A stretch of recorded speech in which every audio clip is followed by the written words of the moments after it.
सभी शिक्षक साथियों को मेरा नमस्कार। साथियों, मेरे YouTube चैनल में आप सभी का एक बार फिर से स्वागत है।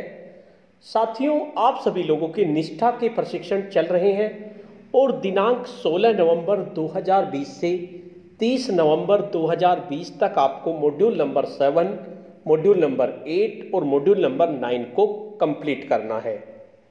साथियों, जब आपके पूरे 18 प्रशिक्षण कंप्लीट हो जाएंगे, उसके बाद आपको एक ऑनलाइन कॉम्पिटेंसी टेस्ट देना होगा, जिसके लिए अभी से आपको तैयारी करनी होगी। जितने भी प्रशिक्षण हम कर रहे हैं उनको हमें ध्यान से करना होगा, इसके साथ साथ इसके नोट्स भी बनाने होंगे। तो आज की इस वीडियो में हम निष्ठा प्रशिक्षण डायरी के लिए मॉड्यूल 9 गणित का शिक्षा शास्त्र के अति महत्वपूर्ण नोट्स और पीडीएफ के बारे में जानेंगे, जो आगामी आकलन परीक्षा के लिए बहुत ज़्यादा महत्वपूर्ण है। पूरे नोट्स डिटेल्स में मैं आपको बताऊंगा क्या क्या गणित की शिक्षा शास्त्र में दिया हुआ है। इन महत्वपूर्ण नोट्स को बनाने का श्रेय मध्य प्रदेश के उमरिया जिले के एक बहुत ही होनहार शिक्षक साथी प्रदीप त्रिपाठी जी को जाता है। उन्होंने इन नोट्स को तैयार किया है। इसके लिए प्रदीप त्रिपाठी जी को बहुत बहुत धन्यवाद कि उन्होंने इतने सुंदर नोट्स बनाए और मुझे मेरे चैनल पे अपलोड करने के लिए उपलब्ध कराया। तो साथियों, वीडियो को ध्यान से देखते रहिए। महत्वपूर्ण नोट्स हैं और इनकी पीडीएफ अगर आप चाहते हैं डाउनलोड करना, तो इसकी पीडीएफ को मैंने गूगल पर पासवर्ड से प्रोटेक्टेड करके डाल दिया है। आप चाहें तो इस पीडीएफ को डाउनलोड कर सकते हैं। पीडीएफ का लिंक आपको वीडियो के डिस्क्रिप्शन बॉक्स में मिल जाएगा और इसका पासवर्ड मैं वीडियो के दौरान आपको बता दूंगा। तो साथियों, वीडियो को ध्यान से देखते रहिए। काफी महत्वपूर्ण नोट्स हैं हमारे मॉड्यूल 9 गणित का शिक्षा शास्त्र, जो प्रदीप त्रिपाठी जी ने बनाए हैं। प्रदीप त्रिपाठी जी उमरिया डिस्ट्रिक्ट से हैं। इन्होंने बताया निष्ठा का मतलब होता है national initiative for school heads and teachers holistic advancement. ये भी आपको पता होना चाहिए, क्योंकि जगह जगह पर आपकी आकलन परीक्षाएं हो रही हैं, उसमें निष्ठा की, दीक्षा की, इन सब की फुल फॉर्म पूछ ली जाती है। तो आपको इसकी फुल फॉर्म भी आपको पता होनी चाहिए। तो कोर्स 9 है हमारा गणित का शिक्षा शास्त्र। सबसे पहले उद्देश्य लेंगे। क्या क्या उद्देश्य है? पढ़ने पढ़ाने की रणनीतियों से परिचित होना, जिसमें बच्चों की सहभागिता को शामिल करते हुए मूल्यांकन होगा। दूसरा उद्देश्य होगा अधिगम परिणामों को पाने के लिए उपयुक्त शैक्षणिक प्रक्रियाओं का संचालन करने में सक्षम। नंबर 3, उपयुक्त अधिगम संसाधनों की पहचान करना। नंबर 4, सभी बच्चों की सतत अधिगम प्रगति करने के लिए शैक्षणिक प्रक्रियाओं के साथ मूल्यांकन का सम्मिश्रण। और नंबर 5, राज्य की पाठ्यचर्या और अधिगम परिणामों में दी गई दक्षताओं व कौशल के बीच संबंध स्थापित करना। ये इसके महत्वपूर्ण उद्देश्य होंगे। उसके बाद आती है सामग्री की रूपरेखा। क्या क्या इसमें सामग्री दी हुई है, क्या क्या उसकी रूपरेखा है, इसके बारे में हम जानेंगे। गणित शिक्षण के लिए एक संक्षिप्त परिचय दिया हुआ है। उसके बाद गणित की प्रकृति, गणित सीखने के सामान्य उद्देश्य। नंबर 3 पर प्राथमिक स्तर पर गणित की पाठ्यक्रम अपेक्षाएं और अधिगम प्रतिफल। और नंबर 4 पर प्राथमिक स्तर पर शिक्षण अधिगम रणनीतियां और मूल्यांकन की प्रस्तुति। नंबर 5 पे दिया हुआ है उच्च प्राथमिक स्तर की गणित की पाठ्यक्रम अपेक्षाएं और अधिगम प्रतिफल। और नंबर 6 पे उच्च प्राथमिक स्तर पर शिक्षण अधिगम रणनीतियां और मूल्यांकन की प्रस्तुति, ये आपके दी हुई है। उसके बाद गणित की प्रकृति और अध्ययन के उद्देश्य। गणित हमारे जीवन को सुचारू रूप से चलाता है, मगर अधिकांश बच्चे व लोग गणित विषय को रुचिकर नहीं मानते। इसके लिए उन्हें गणित को जानना बहुत जरूरी है कि गणित क्या है, इसकी प्रकृति क्या है। गणित का सामान्य अर्थ है गणना करना, अर्थात गणित गणनाओं का विज्ञान है, जिसके आधार पर उस विषय की प्रकृति निश्चित होती है। गणित को अमूर्त विषय मानते हैं। अमूर्त से आश्रय निराकार से है। जैसे कि अगर हम 4 बोलते हैं तो वह गणित नहीं है, न ही अंक है, बल्कि वह गणित की भाषा है।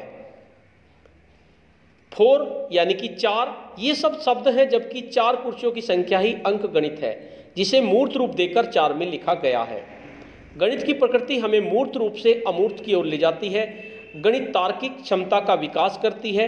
गणित की संक्रियाएं हमें दैनिक जीवन में काफ़ी मदद करती हैं। गणित के बिना जीवन असंभव है, क्योंकि प्रत्यक्ष और अप्रत्यक्ष रूप गणित हमारे द्वारा प्रयोग की जाती है, चाहे वह व्यक्ति पढ़ा लिखा हो या बिना पढ़ा लिखा हो। जैसे खेत में क्या कितना अनाज बोना है, कपड़ा कितना मीटर खरीदना है, रोटी कितना खाएं इत्यादि। साथियों, इस तरह की इंफॉर्मेटिव वीडियो अगर आप चाहते हैं आपको एक प्लेटफॉर्म पर मिले, तो उसके लिए मैंने इंफॉर्मेटिव वीडियो व्हाट्सएप ग्रुप और इंफॉर्मेटिव वीडियो टेलीग्राम ग्रुप बनाए हुए हैं। आप चाहें तो मेरे ग्रुप से जुड़ सकते हैं। ग्रुप का लिंक इस वीडियो के डिस्क्रिप्शन बॉक्स में मिल जाएगा। उसके आगे चलते हैं, प्राथमिक स्तर पर गणित पाठ्यचर्या की अपेक्षाएं। गणित विषय पर हमारी बच्चों से ये अपेक्षाएं होती हैं कि वे गिनती तथा संख्या प्रणाली को समझें, गणित की सभी संक्रियाओं को अपने दैनिक जीवन में उपयोग कर सकें, आकृति व संख्याओं को पहचान कर पैटर्न की समझ बनाते हुए तर्क कर सकें। अब आता है प्राथमिक स्तर पर पठन पाठन की रणनीति और मूल्यांकन। शिक्षकों का स्थान बहुत महत्वपूर्ण होता है। शिक्षक यह निर्धारित करते हैं कि बच्चे को क्या सिखाना है और कैसे सिखाना है। बच्चों को बेहतर शिक्षा देने के लिए शिक्षण के बारे में चिंतन करने व शिक्षण में निरंतर सुचारू करते रहने की जरूरत है तथा शिक्षक अपने बच्चों को इस विश्वास के साथ काम करे कि प्रत्येक बच्चा सीख सकता है। गणित में नई अवधारणा शुरू करते हुए सर्वप्रथम ठोस वस्तुएं जैसे पत्थर, फूल, वस्तुएं आदि का इस्तेमाल करके सिखाएं, क्योंकि गणित की प्रकृति ही कहती है कि हमें मूर्त से अमूर्त की ओर जाते हुए शिक्षण कराना है। इसके बाद हम चित्रों का सहारा लेकर गणित शिक्षण करा सकते हैं। इसके बाद बच्चों को प्रतीकों का उपयोग करके जानकारी देने की जरूरत है। कहने का तात्पर्य यह है कि सर्वप्रथम हमें ठोस वस्तुओं को दिखाकर, स्पर्श कराकर, फिर चित्रों से और अंतिम में अमूर्त रूप में ले जाकर शिक्षण देने की जरूरत है। बाद में तार्किक प्रश्नों का अभ्यास कराने की प्रणाली उचित है। तो साथियों, काफी महत्वपूर्ण नोट्स बनाए हैं प्रदीप त्रिपाठी जी ने। मैंने इनको गूगल ड्राइव पे डाल दिया है और मैंने अभी पासवर्ड डिसाइड नहीं किया है। अभी मैं इस वीडियो में इसका पासवर्ड डिसाइड कर देता हूं, क्योंकि हमारा गणित का है तो इसका पासवर्ड हमारा होगा गणित, GANIT गणित। और ये मॉड्यूल आपका 9 है, MODULE मॉड्यूल 9। तो इसका पासवर्ड हमारा होगा गणित मॉड्यूल 9। तो ध्यान रखिए, GANIT गणित हो गया, उसके बाद मॉड्यूल MODULE मॉड्यूल 9। ये इसका पासवर्ड मैं रखूंगा जब इसको मैं गूगल ड्राइव पे डालूंगा। अभी मैं दरअसल ऐसा होता है, मैं भी इतने सारे पासवर्ड होते हैं, मैं भी भूल जाता हूं। अगर मुझे भी, अब मैं एक बार पासवर्ड डाल दूंगा उसके बाद मैं भूल जाता हूं, ना मेरे पास PDF होती। अगर मुझे भी इस PDF की कभी जरूरत पड़ेगी तो मुझे पहले वीडियो देखनी पड़ेगी, पासवर्ड देखना पड़ेगा, उसके बाद मैं इसको डाउनलोड करूंगा, क्योंकि पासवर्ड प्रोटेक्टेड होती है। गूगल पे जब भी कोई PDF डाली जाती है तो उसमें पासवर्ड जरूर लगा देना चाहिए, तो इसलिए इसमें पासवर्ड लगाया जाता है। तो आप इस पासवर्ड की मदद से इसको डाउनलोड कर सकते हैं और इसको ओपन कर सकते हैं। उसके बाद गतिविधि 1, बराबर बांटना ही भाग की संक्रिया है। बार बार घटाने का उपयोग करके भाग के अर्थ को स्पष्ट करने के लिए इसे समझाने का प्रयास करें। प्राथमिक स्तर पर संख्या पढ़ाना। प्राथमिक स्तर पर गणित का शिक्षण करने का एक तरीका या क्रम होता है जिसे ELPS कहते हैं, एल्प्स कहते हैं। यहाँ पर E से मतलब है हमारा एक्सपीरियंस यानी कि अनुभव, L से लैंग्वेज यानी कि भाषा, P से पिक्चर यानी कि चित्र और S से सिंबल। जब यह सीखने सिखाने का बेहतरीन तरीका होता है जब हम इस क्रम ELPS में शिक्षण कार्य कराते हैं और बच्चों को उपयुक्त ठोस वस्तुएं दिखाकर अपना अनुभव साझा करने को कहते हैं। तो बच्चे अपने आसपास के परिवेश से तुलना करके अपने अनुभव को अपनी भाषा में व्यक्त करते हैं। अनुभव व भाषा के बाद चित्रों के द्वारा शिक्षण कार्य उत्तम होता है, क्योंकि अब हम परिवेश के बाद अपने पाठ्यपुस्तक की ओर जाने लगते हैं और अंतिम में प्रतीक या चिन्ह की समझ या जानकारी देना उचित है। उसके बाद गतिविधि नंबर 2, बच्चा जोड़ में कहां पर गलती या चूक कर रहा है, इसके पास क्या पूर्व ज्ञान नहीं है, अपने विचार, आपको लिंक दिया हुआ है यहाँ पर, ये मध्य प्रदेश का लिंक है, आप अपना लिंक लिख लीजिए यहाँ पर 400 + 7 = 1100। इस तरह से इस गतिविधि पर आपको अपने विचार रखने थे। उसके बाद नेक्स्ट आते हैं अपनी समझ को परखें। नंबर 1, छात्र जोड़ के तथ्यों के साथ पूरी तरह से सहज है, जैसे 8 + 5, लेकिन वह यह नहीं जानता कि इस तथ्य को 38 + 5 समस्या के लिए कैसे बढ़ाया जाए। यहाँ पर कौन सी समझ मजबूत करने की जरूरत है, अभिव्यक्ति व समीकरण, मापन, स्थानीय मान, गुणा एवं भाग। तो इसमें आंसर आपका स्थानीय मान आएगा। उसके बाद बच्चा 1, 2, 5, 7, 10 बोलता है, अभी उसमें क्या समझ लेना बाकी है। स्थानीय मान उसे पता क्या बाकी है, उसमें जोड़ घटाव उसे क्रम सूचक समझ लेना बाकी है। उसके बाद आसान शिक्षण। प्राथमिक स्तर पर छात्रों को कोण की अवधारणा समझाना कठिन होता है क्योंकि कहीं न कहीं हमारा तरीका गलत होता है। एक कोण को परिभाषित करने के बजाय हमें दैनिक जीवन में दिखाई देने वाली स्थितियों का उपयोग करना चाहिए, जैसे कैंची के फलक, घड़ी के कांटे, टेबल के कॉर्नर, ईंट के फलक, हाथ पैर जोड़कर कोण बनाना, पार्क का ढलान, रैंप आदि। इससे हम इसे समझा सकते हैं। तो साथियों, काफ़ी महत्वपूर्ण नोट्स इन्होंने बनाए हैं प्रदीप त्रिपाठी जी ने, और संक्षिप्त में बहुत अच्छा इन्होंने कलेक्शन किया है। आप इसकी पीडीएफ को डाउनलोड कर लीजिए। पीडीएफ का लिंक मैं आपको बता चुका हूं। गणित GANIT गणित मॉड्यूल 9 MODULE मॉड्यूल 9 सारे लेटर्स आपके स्मॉल लेटर्स में होंगे और इससे आप इस पीडीएफ को डाउनलोड कर लीजिए। अब बात करते हैं उच्च प्राथमिक स्तर पर पाठ्यक्रम की अपेक्षाएं। यहाँ पर उच्च प्राथमिक स्तर से मतलब कक्षा 6, 7, 8 से है। इन कक्षा के बच्चों से यह अपेक्षा है कि ये संख्या के ठोस विचारों का संख्या बोध को जाने, जैसे 52 में 5 और 2 का मान जानते हुए 2 और 5 से बनी संख्या 25 का मान जाने। दोनों संख्याएं 52 और 25 में छोटी बड़ी संख्या दोनों के बीच के अंतर को जाने, तथा एक संख्या हमारे पास है माना कि 10 है, तो किन किन अंकों का योग से 10 प्राप्त होती है यह भी समझ जाएं कि बाएं हाथ की संरचनाएं 9, 8, 7, 6 एक एक संख्या से घट रही है और दाएं हाथ की संख्या 1, 2, 3, 4 एक एक से बढ़ रही है। उच्च प्राथमिक स्तर पर बच्चा गणित की सभी अवधारणाओं को जाने, जैसे चर, अचर, बीजीय व्यंजक, कोण, ज्यामिति, त्रिभुज के प्रकार, वृत्त, चतुर्भुज, सतह, फलक, परिधि, क्षेत्रफल, परिमाप, ग्राफ आदि। उच्च प्राथमिक स्तर पर गणित की रणनीतियां एवं मूल्यांकन।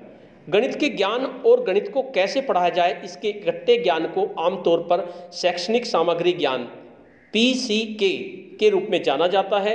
गणित को रुचिकर बनाने के लिए कुछ क्रियाएं निम्नलिखित हैं। क्या क्या क्रियाएं हैं? जैसे भागीदारी, जुड़ाव, अवलोकन, परिकल्पना गढ़ना और सत्यापन करना, समस्या बनाना, समस्या सुलझाना, दृष्टिकरण व निरूपण यानी संबंध बनाना, तर्क पद्धति, गणितीय संचार। विद्यार्थियों का निम्नलिखित क्षमताओं के संबंध में आकलन किया जाना चाहिए। गणितीय तथ्यों, आंकड़ों को समेकित करने और इससे निष्कर्ष निकालने में क्या सक्षम है। तार्किक रूप से कथनों के सही व गलत होने का तर्क देने में सक्षम है। गणित की शाखाओं, अंकगणित, बीजगणित, ज्यामिति, आंकड़ों का प्रबंधन, क्षेत्रमिति की मूल संकल्पना को समझने में और दैनिक जीवन की समस्या को हल करने में, सामूहिक गतिविधि करते समय एक दूसरे का सहयोग करने में। उसके बाद आता है भिन्नों की भाग। भिन्नों की भाग की समझ पैदा करने के लिए उच्च प्राथमिक स्तर के बच्चों को निम्न चीज़ों की समझ होनी चाहिए: पूर्ण संख्याओं के भाग की, भिन्न की अवधारणा की, प्रारूपों की, भिन्न के विभाजन की, गुणज की व्याख्या कर पाने की। भिन्नों के भाग के लिए 8 कागज लें, उन्हें हम शुरू में 8 लोगों में बांटें, सबके पास एक एक कागज मिलेगा, फिर 2-2 कागज बांटें तो 4 समूह में बटेगा, उसी तरह क्रम बढ़ेगा और परिणाम मिलेगा जैसा कि तालिका में बताया गया है। जैसे कागज हैं आपके 8 हैं, समूह में बाटे कागज 4, समूह की संख्या कितनी हो जाएगी? 2, यानी अवलोकन आपका 8/4 बराबर 2। अब इसको इस तरह से भी दिखा सकते हैं 8/1 गुणा 1/4 बराबर 2। इसी तरह से 8 कागज हैं, आप अगर 2 समूह में बांटेंगे तो समूह की संख्या कितनी हो जाएगी? 2-2 के समूह में बांटेंगे तो 4 हो जाएगी, तो 8/2 बराबर 4, या 8/1 गुणा 1/2 आपका 4 हो जाएगा। इसी तरह से 8 कागज है, अगर एक एक बांटेंगे तो इस तरह से आपका दिखाया गया है ये। तो इस तरह से आप इसकी समझ को विकसित कर सकते हैं। तो साथियों, काफ़ी महत्वपूर्ण नोट्स बनाए हैं प्रदीप त्रिपाठी जी ने, काफ़ी सुंदर नोट्स हैं। तो साथियों, इन नोट्स को आप डाउनलोड कर लीजिए। पीडीएफ का लिंक मैं आपको बता चुका हूं, पीडीएफ का पासवर्ड भी मैं आपको बता चुका हूं, तो आपको कोई दिक्कत नहीं होगी पासवर्ड को ढूंढने में, क्योंकि वो वीडियो में बताया गया है, और इसको डाउनलोड कर लीजिए। साथियों, आपको ये वीडियो कैसी लगी? अगर आपको ये वीडियो अच्छी लगी तो इस वीडियो को लाइक कीजिए, शेयर कीजिए और वीडियो पे कमेंट्स कीजिए। और अगर आप मेरे चैनल पे नए हैं तो चैनल को सब्सक्राइब कर लीजिए और बेल के आइकन को प्रेस कर दीजिए, जिससे कि आपको नेक्स्ट वीडियो का नोटिफिकेशन मिल सके। धन्यवाद।